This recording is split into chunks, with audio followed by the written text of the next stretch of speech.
नेपालमै पहिलो पटक विगत 4 वर्षदेखि अनलाइनबाट विभिन्न तयारी कक्षा सञ्चालन गर्दै आइरहेको इन्स्टिट्युट हो स्मार्ट जीके अनलाइन इन्स्टिट्युट। हामी लोक सेवा, बैंकिङ, सुरक्षा निकाय, शिक्षक सेवा लगायत विभिन्न तयारी कक्षाहरू सञ्चालन गरिरहेका छौँ।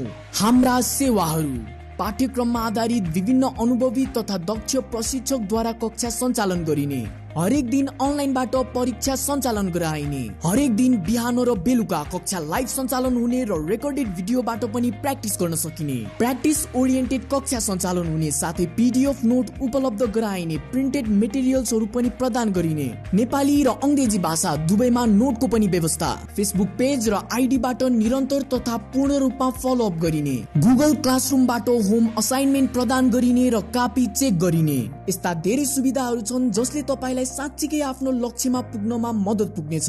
हामीसँग जुड्न चाहनुहुन्छ भने तल उल्लेखित नम्बरमा सम्पर्क गर्नुहोला। नमस्ते, टिभी टुडेबाट स्मार्ट टक लिएर फेरि पनि म ध्रुव झा उपस्थित भइसकेको छु। आजको हाम्रो अतिथि हुनुहुन्छ अशोक कुमार छेत्री यादवज्यू। उहाँ जिल्ला प्रशासन कार्यालय महोत्तरीमा प्रशासकीय अधिकृतको जिम्मेवारीमा र थप अहिले देखिएको समस्या कर्मचारी अभावको कारणले उहाँ अहिले कारागार प्रशासनमा समेत जलेश्वर कारागार प्रशासनको प्रशासनिक जिम्मेवारीमा प्रमुख भएरै कार्यरत हुनुहुन्छ। सबभन्दा पहिले धेरै धेरै स्वागत छ। धन्यवाद अशोक जी, तपाईले कार्यक्रम स्मार्ट टकमा धन्यवाद। सुरु गरौँ। लोकसेवाको सन्दर्भमै, लोकसेवामै केन्द्रित भएर खास गरेर स्मार्ट टक हामीले सञ्चालन गर्ने गरेका छौँ, जुन कि स्मार्ट करियर एकाडेमी काठमाडौँद्वारा प्रायोजित कार्यक्रम हो। र यसमा म सिधा प्रश्नतिर जान चाहन्छु। लोकसेवा अझै पनि यो समाजको लागि एकदमै गाह्रो छ भन्ने धारणा व्याप्त रहेको अवस्था छ हो र यसलाई चिर्न के गर्ने, यो धारणालाई समाप्त पार्न के गर्नुपर्छ?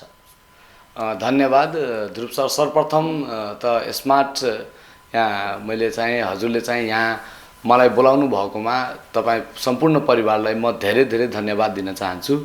र आज विषयवस्तु ठ्याक्कै तपाईँले यस्तो राम्रो चाहिँ उठान गर्नुभएको छ कि हाम्रो यो मध्य प्रदेशमा खास गरेर यो जब 62-63 को जनआन्दोलन पश्चात जब मधेस आन्दोलन भयो, त्यसपछि एउटा लहरको रूपमा चाहिँ आएको छ र यहाँका समुदायका मान्छेहरूले पनि लोकसेवाप्रति धेरै मात्रामा आकर्षित चाहिँ हुन थालेको छ। तर हजुरले गरेको एउटा क्वेसन जुन छ यो एकदम सान्दर्भिक क्वेसन हो कि वास्तवमा लोकसेवाप्रति तपाईको धारणा यो एकदम गाह्रो छ, यो एकदम जटिल छ। जुन कुरा तपाईले गर्नुभयो क्वेसन सोध्नु समाजमा व्याप्त छ, समाजमा यस्तो धारणा चाहिँ अझै पनि। तर मलाई त्यस्तो लाग्दैन। किन भन्दाखेरि म पनि यही समुदायमा हुर्केको, सरकारी स्कुलबाट एसएलसी पास गरेर सरकारी सामुदायिक स्कुलैबाट इन्टर चाहिँ गरेर ब्याचलर गरेर मास्टर्स डिग्रीसम्म गरेर जब लोकसेवा मैले पढ्न थालेँ, अनि सुरुमा चाहिँ धारणा मेरो पनि यस्तै थियो, बहुतै भारी छ, एकदम धेरै गाह्रो छ, नाम निकाल्न सकिँदैन। तर वास्तवमा त्यस्तो रहेनछ। किन भन्दाखेरि यो लोकसेवा किन गाह्रो रहेनछ भन्दाखेरि तपाईले एउटै कुरा के छ भने nothing is impossible if you are willing to heart. संसारमा असम्भव भन्ने चिज केही पनि छैन। असम्भव भन्ने शब्द तपाईको मूर्खहरूको डिक्सनरीमा हुन्छ, नेपोलियन बोनापार्टजीले भन्नुभएको छ। र यहाँ पनि लोकसेवामा गाह्रो तब लाग्छ जबसम्म ऊ मेहनत गर्दैन, जबसम्म टेक्निकली ऊ पढ्दैन, जबसम्म लोकसेवालाई बुझ्दैन, जबसम्म लोकसेवालाई लक्ष्यसेवा ठान्छन्, तब मात्र गाह्रो छ, न त गाह्रो चाहिँ छैन। किन गाह्रो छैन भन्दाखेरि किनभने यसका धेरै कुरा छन्। पढ्ने तरिका, पढ्ने शैली, कुन तरिकाबाट कति पढ्ने, यो हरेक कुरालाई चाहिँ ध्यानमा राख्नुभयो भने गाह्रो छैन हजुर। किन गाह्रो छैन? किन भन्दाखेरि मैले आफ्नै कुरा गर्दाखेरि सुरुमा जब लोकसेवा मैले स्टार्ट गर्नुभन्दा पहिला ठ्याक्कै चाहिँ तपाईको मेरो एकजना साथी चाहिँ हुनुहुन्छ सन्तोष भट्ट भन्ने साथी, उनले चाहिँ मभन्दा ठ्याक्कै 2073 सालमा उहाँले नाम निकाल्नु र मलाई भन्यो, अशोक तिमी त एकदम टाठो मान्छे। होइन, त्यस्तो टाठो त छैन म। होइन, तिमी त हेर्दाखेरि स्मार्ट टाठो, होइन, तिमी लोकसेवा किन पढ्दैनौ? तिम्रो समुदायको मान्छेहरू, तिमीहरूको त कोटा आरक्षण सिस्टम पनि छ, समावेशीकरणमा पनि तिमीहरूले सिट पाउँछौ, तैपनि तिमी किन टाढा भाग्छौ? अनि मैले भने भन्छ लोकसेवामा धेरै गाह्रो छ, नामै निस्किँदैन, जति पढे पनि निस्किँदैन। अनि त्यो साथीले मलाई भन्यो, होइन त्यस्तो होइन। तिमी सुरुमा मात्रै 2-4 महिनासम्म तिमीलाई गाह्रो लाग्छ, तर गाह्रो चाहिँ होइन। अनि जब उसले टेक्निकली मलाई भन्यो क्या, टेक्निकली जस्तै सुरुमै एक दिन उसले मलाई मुभी हेर्न लागेको, ल मुभी हेर्न जाउँ भने, अनि भन्यो कुन मुभी छ, अनि टाइटेनिक भन्यो, अनि गएँ। टाइटेनिक मुभी हेरिसकेपछि ठ्याक्कै 2012 सालमा लागेको थियो मुभी। 2012 साल तपाईँको सन् 2012 सालमा चाहिँ मुभी लागेको थियो। अनि मुभी हेर्न गएँ। मुभी हेरेर निस्किसकेपछि मलाई के भन्छन् कि अशोक आज यो मुभी किन लगाएको? अनि मैले भने यो कुरा मलाई के थाहा, यो त हलवालालाई थाहा होला किन लगाएको भनेर, अब पैसा कमाउनु छ लगायो होला। मैले होइन, यो मुभीको तिम्रो एउटा ठुलो इम्पोर्टेन्स भन्छु। आज टाइटेनिक डुबेको 100 वर्ष भइसक्यो, त्यसैले यो मुभी लगाएको। अब भन टाइटेनिक कहिले डुब्यो त? अनि सजिलो भयो, 1912 मा डुब्यो। अर्थात् उसले यस्तो किसिमले रिलेसन गर्ने, यो एउटा मैले हजुरलाई एउटा इक्जाम्पल भने यो, तर यस्तो लाखौं हजारौं इक्जाम्पल छन्। तपाईले चाहिँ कसरी तयारी गर्नुभयो, कसरी अनि हालसम्म नाम निकाल्नु पूर्व प्रशिक्षार्थी भएको बेला र हालसम्मको यात्रा बारे बताइदिनुस् न। मैले चाहिँ तयारी ठ्याक्कै हजुरको 2072 सालमा 2072 सालमा मैले त्यही साथीहरू पछाडि त्यो मुभी हेरेर आइसकेपछि म पढ्दैन थिएँ। हजुरलाई एकदम नढाँटिकन भन्दाखेरि त्यहाँ पनि समाज सेवामा थिएँ। त्यहाँ पनि विद्यार्थीहरूको राजनीति भन्दा पनि अलिकति धेरै समाजसेवा गर्ने, कसैलाई दुःख साह्रो गाह्रो पर्दाखेरि मैले त्यहाँनिर विद्यार्थीलाई स्टुडेन्ट क्लबबाट उपचार गराउनसम्मको व्यवस्था, एडमिसन गराउँदाखेरि कहाँ बल्खु जानु पर्दा हरेक कुरामा मैले यहाँको हाम्रो चाहिँ मधेसका साथीहरूलाई म हेल्प गर्थेँ। गर्दा गर्दै जब म गाउँमा आएँ 2072 सालमा, अनि गाउँमा आउँदाखेरि धेरै जस्तो मान्छेहरूले अनि त्यसपछि समाजका मेरै साथीहरूले पनि नाम निकालेका, तिनीहरूले अशोक अब तिमी कहिले नाम निकाल्छौ, तिमी त स्कुलको फर्स्ट विद्यार्थी थियौ बिस्विटी हाई स्कुलको, तर तिम्रो नाम निस्किरहेको छैन, अनि के भएको होला? अनि मैले एकै अर्थमा भने जुन दिनदेखि म पढ्न थाल्छु त्यही दिनदेखि मेरो नाम निस्किने, चाहे सुनौलो अक्षरमा लेखिन्छ, अहिलेसम्म म पढिरहेको छैन। त्यसपछि ठ्याक्कै 2072 सालमा मैले स्टार्ट गरेँ हजुर। सुरुको साल स्टार्ट गर्दाखेरि मेरो फर्स्ट पेपरमा नाम निस्केन, फर्स्टै पेपर प्रारम्भिक चरणमा मेरो नामै निस्केन। अनि त्यसपछि 2073 सालमा जब मैले फेरि गाउँ आउँदाखेरि आमा चाहिँ रुन थाल्नुभयो र के भन्यो भने तिमीलाई पोलिटिक्सै गर्नु छ, तिमीलाई समाजै सेवा गर्नु छ, तिमीलाई अन्य काम नै गर्नु छ, त्यही पनि छोरा एकचोटि मलाई मात्रै नाम निकाल्देऊ, त्यसपछि तिमी राजीनामा दिएर तिमीलाई जे मन लाग्छ गर्नु। तर अनि भन्यो त्यसपछि ध्रुवजी मैले ठ्याक्कै के गरेँ भन्दाखेरि 1 वर्षको लागि आमालाई के भने, आमा छोरालाई के बुझ्नु भने 1 वर्षको लागि मेरो छोरा विदेश गएको छ र 1 वर्षमा म आउँदिनँ घर। म 1 वर्षमा ठ्याक्कै हजुरको घर पनि आएन, 3-4 जना दाजुभाइ दिदीबहिनीहरूको बिहा हुँदाखेरि त्यो बिहे पनि एटेन्ड गरिनँ, न छठ पर्व एटेन्ड गरेँ, न तपाईँको होली जस्तो महान पर्व पनि एटेन्ड गरेँ, र मैले इक्जाम दिएँ। अर्थात् कम्प्लिटली ध्यानस्थ हुनुभयो, पढाइमा केन्द्रित हुनु एकदम, र तयारी केन्द्रित भई तयारी गर्दा नाम निस्किदो रहेछ हजुर। अनि यसमा अर्को पनि जोड्न चाहे, मैले फेरि यो तयारी गर्ने क्रममा हजुरको म के गर्थेँ भने म दिनहुँ 10 देखि 12 घण्टा रेगुलर, मानौ हरेक कुरा रेगुलर भएपछि मात्रै सफलता हुँदो रहेछ। निरन्तरता आवश्यक छ। लोकसेवामा चाहिँ कतिको महत्त्वपूर्ण छ यो निरन्तरताको? निरन्तरता सबभन्दा ठुलो, सबभन्दा बढी निरन्तरता जबसम्म हुँदैन तबसम्म नाम निस्किँदैन। किन भन्दाखेरि निरन्तरता प्रकृतिमा निरन्तरता छ भने मानवले निरन्तरता दिएन भने सम्भव छैन। यदि सूर्यले एक दिन चाह्यो कि म आज आफ्नो प्रकाश बन्द गरिदिन्छु, हावाले एक दिन चाह्यो कि म आज एक दिन हावा बन्द गरिदिन्छु, म आज पवन देवताले भन्यो कि म आज हावै बन्द गरिदिन्छु, त्यो संसारको के दशा होला? प्रकृतिले हरेक दिन निरन्तर आफ्नो जुन जिम्मेवारी छ त्यो जिम्मेवारी वहन गरिरहेको छ भने हामी मानवले निरन्तर यदि पढ्न सक्यो भने त्यो तपाईँको एउटा चाहिँ सिमेन्टको चाहिँ त्यो के भन्छ हाम्रो एउटा चाहिँ बकेट चाहिँ अथवा घैला, हाम्रोतिर घैला भन्छ नि, घैला राख्दा पनि त्यो सिमेन्ट खिन सकिन्छ भने निरन्तर 8-10 घण्टा पढ्यो भने किताब समाप्त हुँदैन। हजुरको तलदेखि माथिसम्म पुरै किताब 1 वर्षमा चिरफार भइहाल्छ यदि रेगुलर ओन्ली 8 देखि 10 घण्टा पढ्यो। र मैले त्यो गरेँ र त्यो गरिसकेपछि ठ्याक्कै 74 सालमा रिजल्ट आउँदा मेरो चाहिँ नाम निस्क्यो। लोकसेवामा नाम निकालेपछि खास जीवनमा कस्तो खाले परिवर्तन हुँदो रहेछ, तपाईँको के छ अनुभूति? दुईटा कुरा छ हजुर। पहिलो कुरा के छ भने लोकसेवामा प्रवेश गर्नुभन्दा पहिला मान्छेले यो मानसिकता बनाउनु पर्छ कि म लोकसेवा पास गरिसकेपछि मेरो हैसियत के रहन्छ भन्ने कुरा पहिलो कुरा हो। इज्जत सबभन्दा ठुलो कुरा हो। इज्जत, मान, मर्यादा। आज हजुरले मलाई भन्नुहुन्छ, कुनै एकजना साथीले मलाई के भन्यो भन्दाखेरि लोकसेवा कस्तो अनुभव हुँदो रहेछ। एकजना साथीले भने मसँग यति धन छ, यति पैसा छ, म चाहिँ यो गर्न सक्छु, त्यो गर्न सक्छु, तिमीहरूको के छ? मैले भने बाबु हामीहरूको केही छैन, तर तिम्रो छोरा जन्म हुन्छ भने नि तिम्रो छोराको जन्म दर्ता प्रमाणित गर्ने कर्मचारी नै हो। तिमी मरिसकेपछि पनि तिम्रो मृत्यु दर्ताको प्रमाणित गर्ने कर्मचारी नै हो। तिमी नागरिकता प्राप्त यदि गर्न चाहन्छौ यो देशमा, त हामी जस्तै कर्मचारीले तिम्रो नागरिकतामा चाहिँ साइन गर्छ र तिमी नेपालको नागरिक हुन्छौ। भोलि तिमी चाहिँ ठुलो चाहिँ एउटा उद्योग कल कारखाना खोल्यो भने त्यसको पनि सर्टिफिकेट लिनको लागि त्यसमा पनि कर्मचारीको हुन्छ। र त्यो बेलामा साइन गर्दाखेरि त्यो बेलामा एकदम गर्व अनुभूति हुन्छ जब कसैले भन्छ हाकिम साहब आयो, हामीसँग केही हुँदैन तर जान बित्तिकै हाकिम साहब आयो, हाकिम साहबको लागि कुर्सी देऊ बस्न, चिया ल्याऊ, यो भन्दाखेरि धेरै चाहिँ गर्वको अनुभूति। सामाजिक प्रतिष्ठामा चाहिँ परिवर्तन हुँदो रहेछ र त्यसले मानिसलाई झनै झनै समृद्ध बनाउँदो रहेछ। हजुर लोक नाम निकाल्ने केही टिप्सहरू भनिदिनुस् न। त्यो तपाईले कसरी तयारी गर्नुभयो, कसरी पढ्नुभयो, हजुर कसरी प्रोत्साहित गर्न सकिन्छ अझै प्रशिक्षार्थी विद्यार्थीहरूलाई? मैले त ध्रुवजी नाम ननिकाल्दै म सेन्ट जेम्बियर स्कुलमा यहाँ पढाउँथेँ र म लोकसेवामा नाम ननिकाल्दै म लोकसेवाको विद्यार्थी असै इन्सपेक्टरहरूलाई पढाउँथेँ। म काठमाडौँ किर्तिपुर जेनिथमा चाहिँ गएर म पढाउँथेँ। आफू पनि म पढ्ने बेलामा तपाईँको ठ्याक्कै चाहिँ त्यति मात्रै होइन, जब साथीहरूले नाम अब निस्किँदैन, यसले केही गर्न सक्दैन त्यस्तो जब भन्न थाल्यो, आमा धेरै निराशापूर्ण एकदम। अनि आमा रोइनु थियो, मेरो भाइ रोयो। मेरो भाइले के भन्यो भने अङ्कलको छोराले कि दाजु तपाईँ एकचोटि नाम निकालिदिनुहोस्, त्यसपछि तपाईँ राजीनामा दिएर तपाईँ सामाजिक सेवा गर्नुहोस्।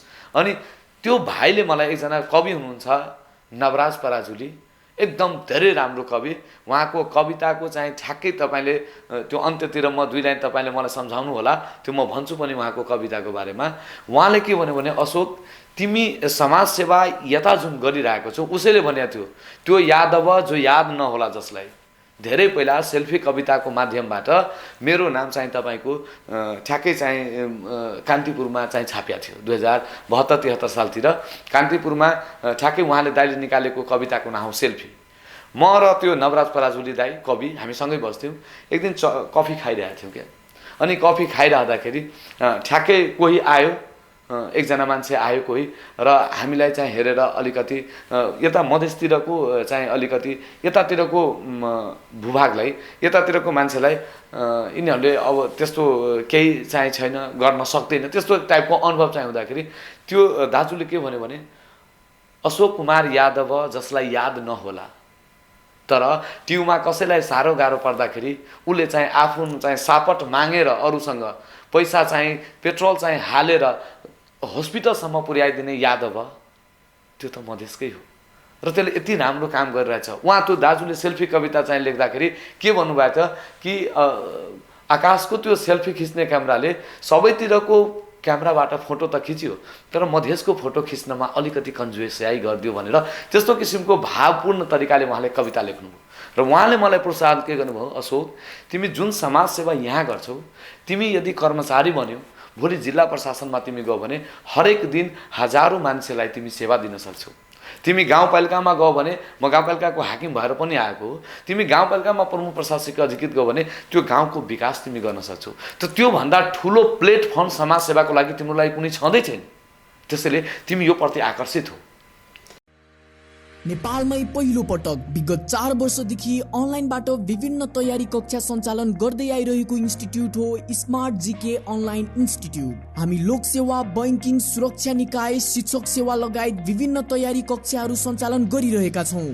हाम्रा सेवाहरू पाठ्यक्रममा आधारित विभिन्न अनुभवी तथा दक्ष प्रशिक्षकद्वारा कक्षा सञ्चालन गरिने, हरेक दिन अनलाइनबाट परीक्षा सञ्चालन गराइने, हरेक दिन बिहान र बेलुका कक्षा लाइभ सञ्चालन हुने र रेकर्डेड भिडियोबाट पनि प्र्याक्टिस गर्न सकिने, प्र्याक्टिस ओरिएन्टेड कक्षा सञ्चालन हुने साथै PDF नोट उपलब्ध गराइने, प्रिन्टेड मेटेरियल्सहरू पनि प्रदान गरिने, नेपाली र अंग्रेजी भाषा दुवैमा नोटको पनि व्यवस्था, फेसबुक पेज र आइडीबाट निरन्तर तथा पूर्ण रूपमा फलोअप गरिने, गुगल क्लासरुमबाट होम असाइनमेन्ट प्रदान गरिने र कापी चेक गरिने, यस्ता धेरै सुविधाहरू छन् जसले तपाईलाई तपाईलाई साँच्चीकै आफ्नो लक्ष्यमा पुग्नमा मद्दत पुग्नेछ। हामीसँग जुड्न चाहनुहुन्छ भने तल उल्लेखित नम्बरमा सम्पर्क गर्नुहोला। नाम निकाल्न खास गरेर कस्तो सहयोग चाहियो? पारिवारिक सहयोग कस्तो हुनुपर्छ? नाम निकाल्नलाई हजुर तपाईलाई ठ्याक्कै यो क्वेसनमा म एकछिनपछि तपाईँको त्यो टिप्सको कुरा हजुरले गर्नुभयो त कसरी हो। टिप्सको कुरा गर्दाखेरि विद्यार्थीलाई म के भन्न चाहन्छु भने दुईटा कुरा छ। एउटा फर्स्ट पेपर प्रारम्भिक चरण भन्छ लोकसेवामा, जुन जिके आइक्यू इङ्ग्लिस यो कुरा हुन्छ, र सेकेन्ड पेपर थर्ड पेपर यस्तो पेपर भनेको त्यसपछिको पेपर जुन छ त्यसलाई रिटेन पेपर भनिन्छ। अब हेर्नुहोस्, तपाईँले फर्स्ट पेपरको कुरा गर्दाखेरि जिकेहरू चाहिँ पढ्दा कसरी पढ्ने त? टिप्स के हो? सबभन्दा ठुलो कुरा, जस्तै अबको 1 महिनापछि वैशाख 1 गते आउँछ नयाँ वर्षको रूपमा। वैशाख 1 गते जुड शीतल भयो हैन। वैशाख 1 गतेदेखि लिएर आउँदो चैत 30 गतेसम्मको एउटा क्यालेन्डर चाहिँ घरमा राख्नुहोस्, र त्यो क्यालेन्डरमा यदि वैशाख 2 गते नेपालमा कुनै राष्ट्रिय महत्त्वको विषयवस्तु भएको छ, यदि अन्तर्राष्ट्रिय महत्त्वको विषय कुनै घटना भएको छ भने त्यो क्यालेन्डरकै बक्समा तपाईँ लेखिदिनुहोस् क्या। क्यालेन्डरकै बस्छ, त्यो कपीमा डायरीमा टिप्नुभन्दा त्यो क्यालेन्डरमै लेखिदिनुहोस्, ताकि तपाईँले 1 महिनापछि त्यो क्यालेन्डर पल्टाउँदाखेरि यो महिनामा के घटना भयो त्यो तपाईँलाई स्मरण हुन्छ। किन? हाम्री आमा कति वैज्ञानिक थिए हेर्नुहोस्। हाम्री आमाले के गर्थ्यो, गाउँमा दुध दही किनेर ल्याउँथ्यो अनि हरेक दिन टिक लगाउँथ्यो, 1 गतेको दुध लिएर आएको छु, 2 गतेको नदिँदाखेरि क्रस गरिदिन्थ्यो, अर्थात् महिनाको अन्तमा उसलाई हिसाब गर्नलाई कति चाहिँ सजिलो हुन्थ्यो। त हाम्री आमा कति वैज्ञानिक थिए कि पहिला। विद्यार्थीले आफ्नो जीवनकालमा पहिलो टिप्स जिकेको लागि के हो भने कुनै पनि घटना घट्या छ भने त्यो क्यालेन्डरमै चाहिँ टिपिदिनुहोस्। दोस्रो कुरा, जिके पढ्दाखेरि सूत्र बनाउनु पर्छ। हेर्नुहोस्, सूत्र बनाउँदाखेरि कस्तो किसिमको सूत्र बनाउने कि तपाईँलाई ठ्याक्कै चाहिँ याद भइहालोस् क्या। जस्तै पहिला चाहिँ पढ्दाखेरि भन्थ्यो पूर्वको 4वटा जिल्लाको नाम भन्नुहोस् न भनिदिन्थ्यो क्या। अनि हाम्रो सरहरूले के सिकाउनुहुन्थ्यो, तपाईँ झा, तबाट ताप्लेजुङ, पबाट 5 थर, ईबाट इलाम, झबाट झापा, अर्थात् तपाईँ झा भनेपछि कति सजिलो भयो। त्यस्तै अर्को तपाईँको सूत्र, धेरै सूत्रहरू छन् जुन सूत्रको माध्यमबाट तपाईँको एन्सर चाहिँ तुरन्त याद चाहिँ हुन्छ। जस्तै विश्व सम्पदा सूचीमा सूचीकृत नेपालको सम्पदाहरू भन्नुहोस् भनिदिन्छ, मैले मैथिलीमै बनाइदिन्छु। प स स्वयं हदभो न त चपबो। अब हेर्नु, चपबो चपबो भनेको हाम्रोतिर अब त्यो जमिन चाहिँ पुलेबो यस्तो भन्छ नि, तिम्रो चाहिँ जमिन हर्पिहाल्छु, तिमीलाई म यो गरिदिन्छु, चपिहाल्छु। त चबाट चाङ्गु नारायण, पबाट पाटन होइन, बोबाट बौद्धनाथ, यस्तो यसरी 3वटा त याद भइहाल्यो।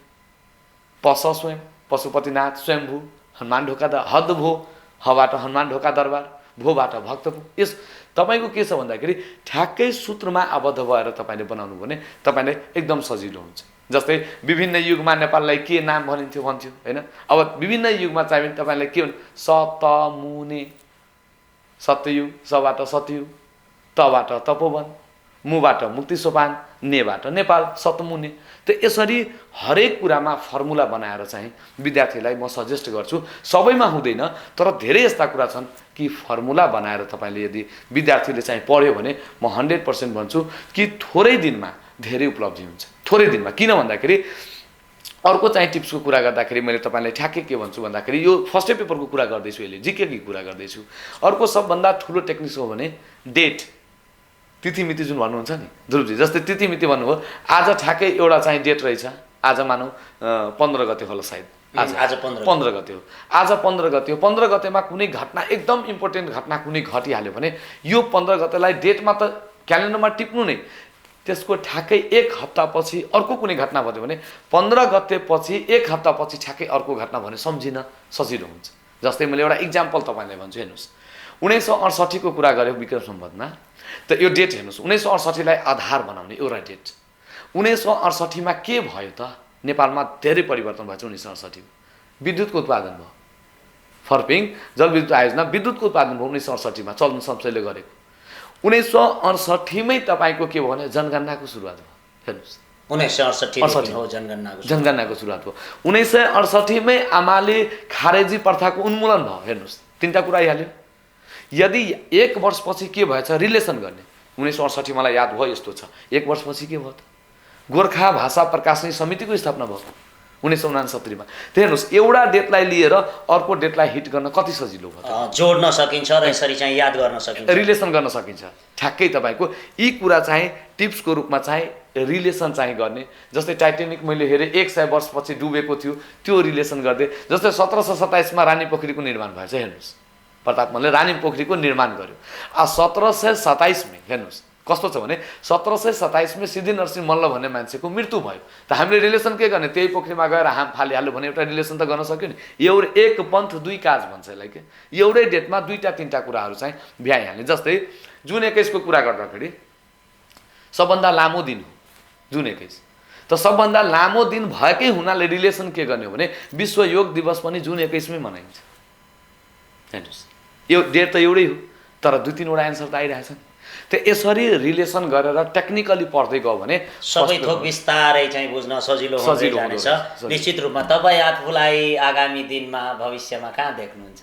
म आफूलाई भविष्यमा म यही क्षेत्रमा निजामती प्रशासनमै पछाडि चाहिँ आफ्नो जीवन जबको जति समयावधि हुन्छ त्यति समयावधिसम्म दुईटा कुरामा म मात्रै फोकस गर्छु। एउटा पढाएर समाजसेवा गर्ने र अर्को कुरा के छ भन्दाखेरि तपाईको ठ्याक्कै जब अवधिभरमा आफ्नो काँधमा जिम्मेवारी, मस्तिष्कमा समझदारी, हृदयमा इमानदारी अनि मात्र हुन्छ निजामती कर्मचारी भन्ने स्लोगनलाई म आत्मसात गरेर मन कर्म वचनले आफ्नो सेवाप्रति प्रतिबद्ध रहेर आफ्नो जीवन चाहिँ बिताउन चाहन्छु। र अवकाश पछिको चरणपछि जब मान्छे हाम्रो मतलब भइसक्यो, अब जब अवधि पुरा भइसक्यो अनि त्यसपछिको जीवनको मनमा चाहिन्छ समाजसेवा गर्ने, यही छ मेरो लक्ष्य। पछाडिको दिनमा पनि समाजसेवा गर्ने, गाउँघरका मान्छेहरूलाई कुनै आफत विपद पर्दाखेरि त्यसमा के हेल्प गर्न सक्छु त्यो मेरो जीवनको चाहिँ एकदम सबभन्दा प्रथम बच्चैदेखि। अर्थात् तपाईको यो पदोन्नति बढ्नुभन्दा पनि अब सेवातिर सेवा गर्दै जाउँ, जे हुन्छ त्यो हुन्छ, त्यही हिसाबले लक्ष्य राख्नु भएको छ। र अर्को कुरा पढाइ पनि निरन्तरता छ मेरो।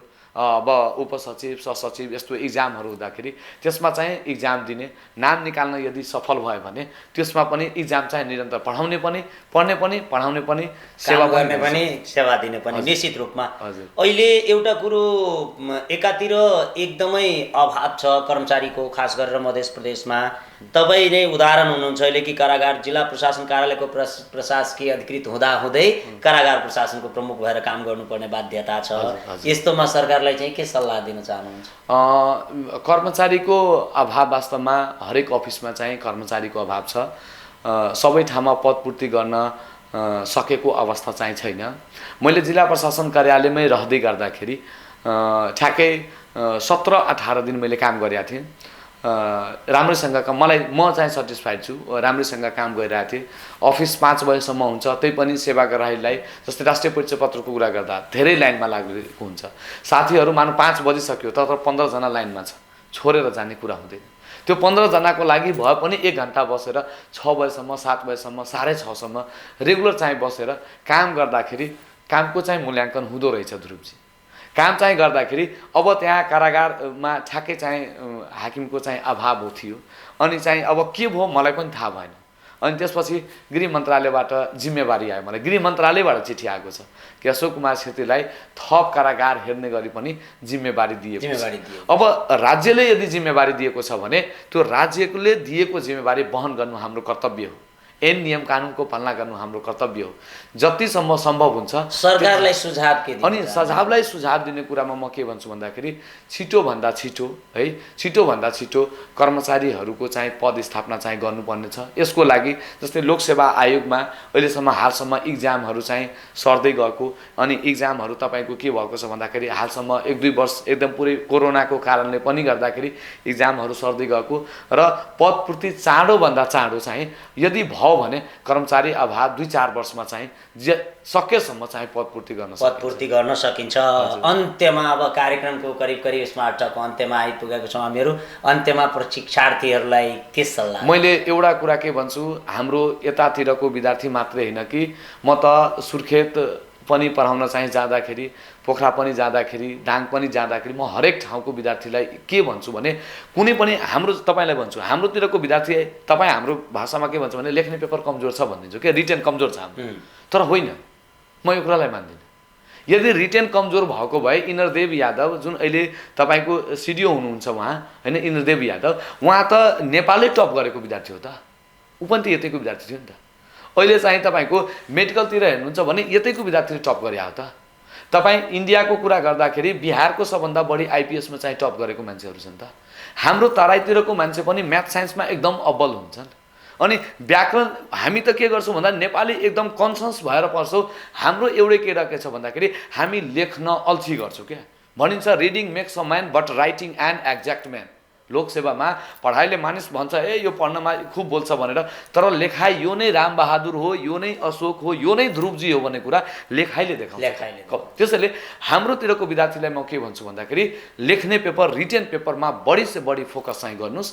रिटेन पेपरमा, किन रिटेन पेपरको फर्मुलाहरू छन्, त्यसमा पनि धेरै कुरा टेक्निक छ। जस्तै मैले तपाईँलाई दुईटा कुरा भन्छु, एउटा स्मार्ट र एउटा ट्र्यापको कुरा गर्छु। जस्तै तपाईँले मलाई क्वेसन सोध्नुभयो कि अशोकजी यो सार्वजनिक सेवा प्रवाह तपाईँको विचारमा कस्तो खाले हुनुपर्छ या अथवा देशमा के गर्दा राम्रो हुन्छ, म भन्छु स्मार्ट। यसबाट सस्टेनेबल, दिगो हुनु पर्यो। हरेक कुरा सेवा प्रवाह गर्दाखेरि दिगो सेवा हुनु पर्यो, जहाँ कि एकचोटि बाटो बनाउँदाखेरि कमसेकम 10 वर्ष 20 वर्ष त्यो बाटो टिकोस्, दिगो सस्टेनेबल। इएमबाट मेजरेबल, त्यो मापन योग्य हुनु पर्यो।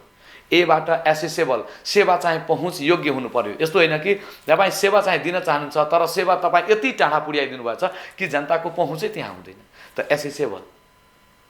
त्यसपछि आरबाट रिलायबल, यस्तो सेवा त्यसमा विश्वास लागोस्, जस्तै विश्वसनीयता हुनुपर्छ। जस्तै हामी कुरा गर्दाखेरि हामी हस्पिटलमा सिटामोल लिन गयो भने सरकारी हस्पिटलमा हामीलाई विश्वास भइरहेको हुँदैन, तर त्यही सिटामोल यदि एउटा कुनै पसलबाट किन्नुभयो भने नि हामी के भन्छौँ, मेरो ठाउँको ठिक भयो।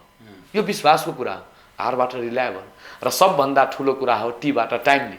के भन्छ, का वर्षा जब कृषि सुखानी, यदि कृषि बाली नाली सुकिसक्यो भने पानी पर्नुको कुनै अर्थ र के भनिन्छ भन्दाखेरि कि गए जवानी फिर्न आई आ केतनो घिउ मलिदा खाई। एकचोटि हाम्रो जीवन हाम्रो समय अवधि पार भइसकेपछि त्यो फर्केर आउँदैन। त सेवा पनि टाइमली हुनुपर्छ। तपाईँ जानुभयो, हरेक कुनै पनि ठाउँमा जानुभयो, तपाईँ टाइमली एकदम लाइनमा लागेर लिफो र फिफोको सिद्धान्त अपनाएर। लिफो भनेको के हुन्छ, लास्ट कम फर्स्ट आउट। कोही अन्तिममा आउँदा पनि सुरुमा पठाउनुपर्छ। जस्तै गर्भवती महिला भयो भने, कोही एकदम ज्येष्ठ नागरिक हुनुहुन्छ भने त्यस्तो पछाडि पनि आउँदा उहाँलाई अगाडि लाइनमा दिएर सेवा चाहिँ दिनुपर्छ। अर्थात् टाइमली सेवा यदि दियो भने यो सिद्धान्तलाई तपाईँ जहाँ पनि जोड्न सक्नुहुन्छ लोकसेवामा, तयारीको क्रममा। जस्तै अर्को ट्र्याप छ, टीबाट हुन्छ ट्रान्सप्यारेन्सी, जसलाई पारदर्शिता भन्छ। आरबाट हुन्छ रुल अफ ल, जसलाई कानुनको शासन भनिन्छ। TRA, ए भनेको अकाउन्टेबिलिटी, जसलाई उत्तरदायित्व भनिन्छ, र पी भनेको पार्टिसिपेसन, जसलाई जनसहभागिता भनिन्छ।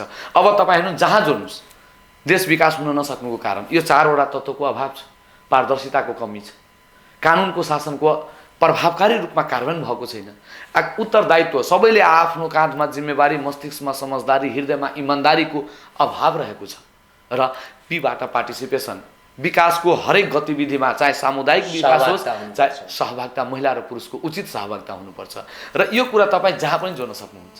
तपाईँले यदि भने लोकतन्त्र किन स्थापना भइरहेको छैन, लोकतन्त्र हुँदा हुँदै पनि लोकतन्त्रमा के कुराहरूको अभाव छ, पारदर्शिताको अभाव छ, जनसहभागिता छैन। अहिले पनि महिला कति प्रतिशत राजनीतिमा, महिला कति प्रतिशत प्रतिनिधित्व गरिराख्नु, 33% मानव निजै मती कर्मचारीमा सिट छुट्याएको छ, 33%को महिलाहरूको संलग्नता छ कि छैन। अर्थात् यो ट्र्याप भन्ने फर्मुलाबाट पनि धेरै एन्सर जोड्न सकिन्छ। यस्ता म के भन्छु विद्यार्थीलाई, धेरै कुराहरूमा मसँग यदि सम्पर्क गर्यो भने जो गरिब हुन्छ, एकदम विपन्न, जो आफान छ, कोही एकदम विपन्न छ, विपन्न चाहिँ हुने पर्यो, जो आर्थिक अवस्था त्यसको एकदम कमजोर छ भने ध्रुवजी तपाईँ यो कार्यक्रममा ल्याउनुभयो, म धेरै खुसी छु। र तपाईँले मलाई अब कसरी थाहा पाउनुभयो त्यो मलाई थाहा छ नै, मैले त हजुरलाई भनेको थिएन, तपाईँले थाहा पाएर मलाई बोलाउनु भयो। जो एकदम गरिब विद्यार्थी हुन्छ, जेहनदार छ र ऊ पढ्न लोकसेवा यदि तत्पर छ भने प्लिज तपाईँको यो कार्यक्रमको माध्यमबाट म के भन्छु, तपाईँको सम्पर्कमा आयो भने म कहाँ चाहिँ पठाइदिनु होला, म त्यसलाई उचित मार्ग प्रदर्शन गर्नमा म आफ्नो भूमिका चाहिँ निर्वाह गर्छु। धेरै धेरै धन्यवाद। खास गरेर प्रतिबद्धता व्यक्त गर्नुभएको छ, आवश्यक परेको प्रशिक्षार्थीलाई मार्गदर्शन दिन समेत उहाँ तत्पर हुनुहुन्छ र सम्भवतः यस प्रकार यस्ता व्यक्तिहरू, यस्ता राष्ट्रभक्त, राष्ट्र सेवकहरू सदैव प्रत्येक दिन प्रत्येक क्षण जन्मियोस् भन्ने आकांक्षा र तपाईँको उत्तरोत्तर प्रगतिको कामना गर्दै यो कार्यक्रमबाट तपाईँलाई तपाईँको अमूल्य समयको लागि हार्दिक धन्यवाद दिँदै म ध्रुव झा पनि बिदा लिन चाहन्छु। नेपालमै पहिलो पटक विगत 4 वर्षदेखि अनलाइनबाट विभिन्न तयारी कक्षा सञ्चालन गर्दै आइरहेको इन्स्टिट्युट हो स्मार्ट जीके अनलाइन इन्स्टिट्युट। हामी लोक सेवा, बैंकिङ, सुरक्षा निकाय, शिक्षक सेवा लगायत विभिन्न तयारी कक्षाहरू सञ्चालन गरिरहेका छौँ। हाम्रा सेवाहरू: पाठ्यक्रममा आधारित विभिन्न अनुभवी तथा दक्ष प्रशिक्षकद्वारा कक्षा सञ्चालन गरिने, हरेक दिन अनलाइनबाट परीक्षा सञ्चालन गराइने, हरेक दिन बिहान र बेलुका कक्षा लाइभ सञ्चालन हुने र रेकर्डेड भिडियोबाट पनि प्र्याक्टिस गर्न सकिने, प्र्याक्टिस ओरिएन्टेड कक्षा सञ्चालन हुने साथै पीडीएफ नोट उपलब्ध गराइने, प्रिन्टेड मेटेरियल्सहरू पनि प्रदान गरिने, नेपाली र अंग्रेजी भाषा दुवैमा नोटको पनि व्यवस्था, फेसबुक पेज र आइडीबाट निरन्तर तथा पूर्ण रूपमा फलोअप गरिने, गुगल क्लासरुमबाट होम असाइनमेन्ट प्रदान गरिने र कापी चेक गरिने। यस्ता धेरै सुविधाहरू छन् जसले तपाईलाई साँच्चीकै आफ्नो लक्ष्यमा पुग्नमा मद्दत पुग्नेछ। हामीसँग जुड्न चाहनुहुन्छ भने तल उल्लेखित नम्बरमा सम्पर्क गर्नुहोला।